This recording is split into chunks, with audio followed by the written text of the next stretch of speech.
نحمده ونصلي على رسوله الكريم اما بعد فاعوذ بالله من الشيطان الرجيم بسم الله الرحمن الرحيم رب اشرح لي صدري ويسر لي امري واحلل عقدة من لساني يفقهوا قولي۔ اللہ تعالیٰ کو یاد کرنا خوبصورت ترین کاموں میں سے ایک کام ہے، بہترین عبادات میں سے ایک عبادت ہے۔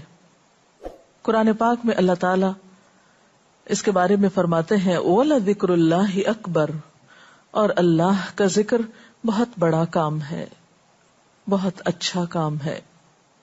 حقیقت یہ ہے کہ انسان جس چیز سے محبت کرتا ہے اس کو ضرور یاد کرتا ہے، اس کا ذکر کرتا ہے، دل ہی دل میں بھی اور زبان سے بھی، کیونکہ جس چیز کی محبت انسان کے دل میں ہوتی ہے وہ چیز زبان پر آ کر رہتی ہے۔ یہ ہو نہیں سکتا کہ ہم اللہ تعالیٰ سے محبت کرتے ہوں، دل میں اس کو یاد کرتے ہوں، پھر زبان سے اس کا ذکر کرنا بھول جائیں۔ ذکر الہی تو بندہ مومن کی زندگی میں غیر محسوس طریقے سے شامل ہو جاتا ہے، اس کی اس طرح عادت ہو جاتی ہے کہ انسان اٹھتے بیٹھتے چلتے پھرتے تنہائی میں سب کے بیچ میں بیٹھ کر اپنے رب کو یاد کرتا رہتا ہے، دل ہی دل میں یا زیر لب وہ اپنے رب کو کسی حال میں بھی نہیں بھولتا۔ اور بھولے بھی کیوں؟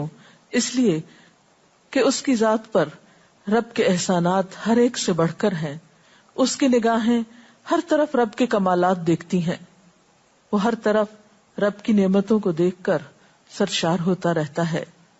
وہ جس طرف بھی نظر اٹھاتا ہے وہیں اس کو رب کی قدرت اور تخلیق نظر آتی ہے، اپنے سامنے، دائیں بائیں، اوپر نیچے، ہر طرف زمین آسمان، جو کچھ بھی بنا ہوا ہے، جو کچھ بھی پھیلا ہوا ہے وہ سب اس کے رب کا بنایا ہوا ہے، پھر وہ اس رب کو کیسے بھلا سکتا ہے۔ قرآن پاک میں اہل ایمان کو ذکر کرنے کی تلقین کی گئی ہے۔ اللہ سبحانہ وتعالیٰ فرماتے ہیں فَاذْكُرُونِي أَذْكُرْكُمْ، تم مجھے یاد کرو، تم میرا ذکر کرو، میں تمہیں یاد کروں گا۔ ایک اور جگہ پر فرمایا وَاذْكُرْ رَبَّكَ فِي نَفْسِكَ تَضَرُّعًا وَخِيفَةً وَدُونَ الْجَهْرِ مِنَ الْقَوْلِ بِالْغُدُوِّ وَالْآصَالِ وَلَا تَكُن مِّنَ الْغَافِلِينَ، اور اپنے پروردگار کو دل ہی دل میں عاجزی اور خوف کے ساتھ اور آہستہ آواز سے صبح و شام یاد کرتے رہو، اور دیکھنا غافل نہ ہونا، یعنی رب کی یاد سے کبھی بھی غفلت اختیار نہ کرنا۔ ایک اور جگہ پر فرمایا وَاذْكُرُوا اللَّهَ كَثِيرًا لَعَلَّكُمْ تُفْلِحُونَ، اور اللہ کا ذکر کرو کثرت کے ساتھ، بہت زیادہ۔ کیوں؟ لَعَلَّكُمْ تُفْلِحُونَ، تاکہ تم فلاح پاؤ، کامیاب ہو جاؤ۔ اس سے پتہ چلتا ہے کہ اللہ تعالیٰ کو یاد کرنا کامیابی کی علامت ہے، اللہ کے ذکر میں کامیابی کی ضمانت ہے۔ مومن مردوں اور عورتوں کی صفت قرآن پاک میں یہی بیان کی گئی ہے کہ وہ بہت زیادہ اللہ کا ذکر کرنے والے ہوتے ہیں۔ سورۃ الاحزاب میں آتا ہے وَالذَّاكِرِينَ اللَّهَ كَثِيرًا وَالذَّاكِرَاتِ، اور اللہ کا ذکر کرنے والے مرد اور اللہ کا ذکر کرنے والی عورتیں جو کثرت سے اللہ کا ذکر کرتے ہیں۔ کثیرًا اعد اللہ لہم مغفرۃ واجرا عظیما، اللہ نے ان کے لیے بخشش اور بہت بڑے اجر کا وعدہ کر رکھا ہے۔ اور پھر یہ کہ ذکر کرنے کے لیے کوئی خاص وقت مقرر نہیں، انسان ہر حال میں ذکر کر سکتا ہے، ہر وقت میں ذکر کر سکتا ہے۔ نبی صلی اللہ علیہ وسلم کے بارے میں آتا ہے کان یذکر اللہ فی کل احیانہ، آپ ہر وقت میں، یعنی ہر قسم کے وقت میں، دن میں یا رات میں، صبح میں یا شام میں اللہ کا ذکر کیا کرتے تھے۔ حدیث پاک میں آتا ہے، حضرت ابو موسیٰ اشعری سے روایت ہے مثل الذی یذکر ربہ والذی لا یذکرہ مثل الحی والمیت، رواہ البخاری۔ آپ صلی اللہ علیہ وسلم نے فرمایا اس شخص کی مثال جو اپنے رب کا ذکر کرتا ہے زندہ انسان کی طرح ہے، اور اس کی مثال جو اپنے رب کا ذکر نہیں کرتا مردہ شخص کی طرح ہے۔ گویا ذکر کرنے والا اور نہ کرنے والا، ان دونوں کے درمیان اتنا ہی فرق ہے جتنا ایک زندہ اور مردہ انسان میں فرق ہوتا ہے۔ اور یہ فرق کتنا بڑا ہے.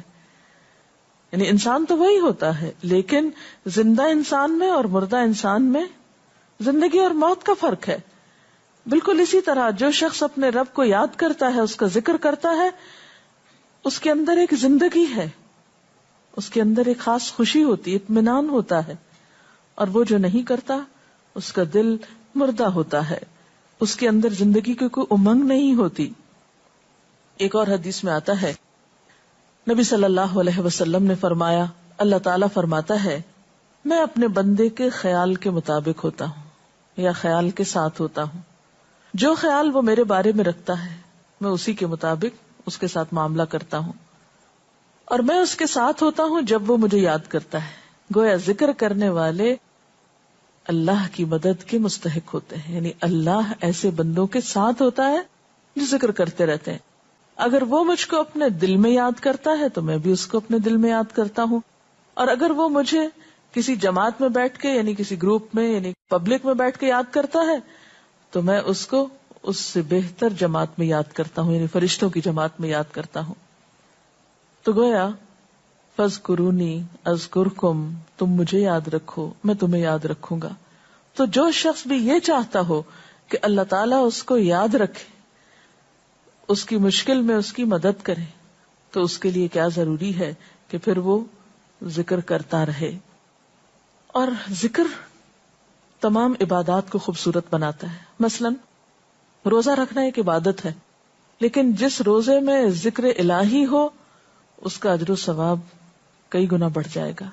حج ایک عبادت ہے بذات خود، حج کا سفر ایک عبادت ہے، لیکن اس سفر میں انسان اگر ذکر الہی کرتا رہے تو اسی حج کا ثواب کئی گنا بڑھ جائے گا.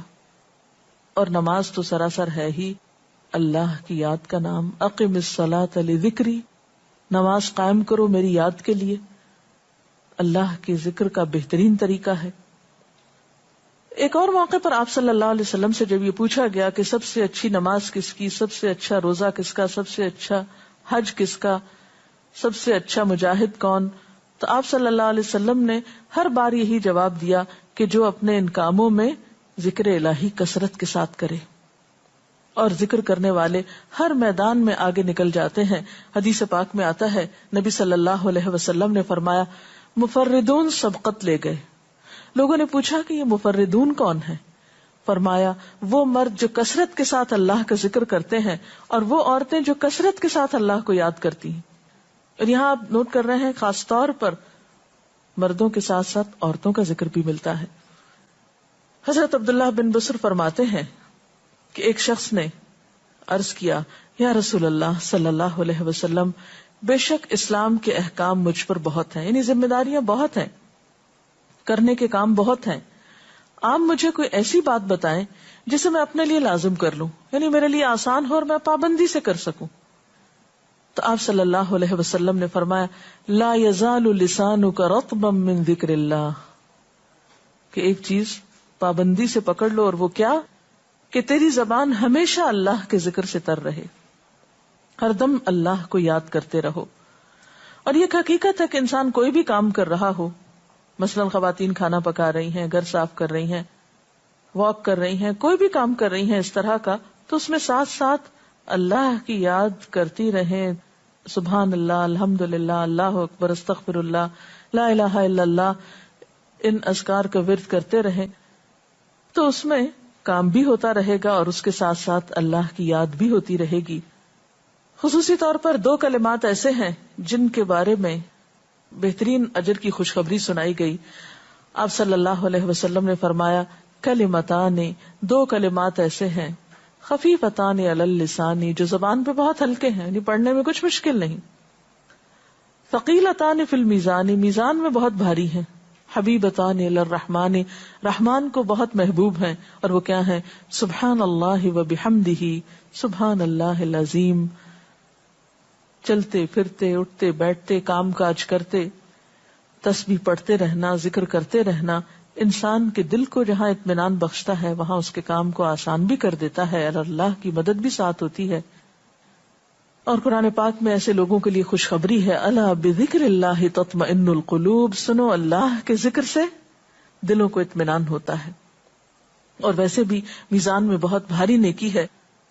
ایک حدیث میں آتا ہے کہ رسول اللہ صلی اللہ علیہ وسلم نے لوگوں سے پوچھا، کیا میں تمہیں نہ بتاؤں کہ تمہارے اعمال میں سب سے اچھا عمل، سب سے پاکیزہ اور تمہارے درجات کو سب سے زیادہ بڑھانے والا، اور جو تمہارے لیے سونے چاندی کے خرچ کرنے سے زیادہ بہتر ہو، اور اس سے بھی بہتر ہو کہ تم اپنے دشمنوں سے ملو، ان کی گردنیں تم مارو اور وہ تمہاری گردنیں مارے، تو کیا ایسا عمل نہ تمہیں بتاؤں؟ صحابہ نے عرض کیا، ضرور یا رسول اللہ صلی اللہ علیہ وسلم، ہمیں ایسا عمل بتائیے. تو آپ نے فرمایا وہ اللہ کا ذکر ہے.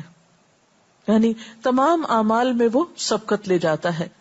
اسی طرح ایک اور حدیث میں ہے، رسول اللہ صلی اللہ علیہ وسلم نے فرمایا کہ جب بھی کچھ لوگ بیٹھتے ہیں اور وہ اللہ کا ذکر کرتے ہیں، کسی مجلس میں اکٹھے ہو کر بیٹھتے ہیں، تو اللہ کی رحمت ان کو ڈھانپ لیتی ہے، ان پر سکینت نازل ہوتی ہے. اللہ تعالیٰ ان کا اپنے ہاں ذکر کرتے ہیں. گویا اکیلے بھی ذکر کیا جا سکتا ہے اور کسی مجلس میں اکٹھے بیٹھ کر بھی. پھر اسی طرح صبح و شام بھی، جیسا کہ قرآن پاک میں آتا ہے، وَسَبِّحْ بِحَمْدِ رَبِّكَ قَبْلَ طُلُوعِ الشَّمْسِ وَقَبْلَ غُرُوبِهَا، اپنے رب کی تسبیح بیان کرو سورج نکلنے سے پہلے اور اس کے غروب ہونے سے پہلے. ایک اور جگہ پر آتا ہے وَسَبِّحْ بِحَمْدِ رَبِّكَ بِالْعَشِيِّ وَالْإِبْكَارِ، اپنے رب کی حمد و ثنا بیان کرو عشی کے وقت یعنی عصر کے وقت، والابکار اور صبح کے وقت. عشی کا لفظ جو ہے یہ زوال شمس سے غروب شمس کے درمیانی وقت کو کہتے ہیں. پھر اسی طرح انبیاء علیہ السلام کے بارے میں ہم دیکھتے ہیں، حضرت داؤد علیہ السلام بہت خوبصورت آواز سے، بہت خوبصورت انداز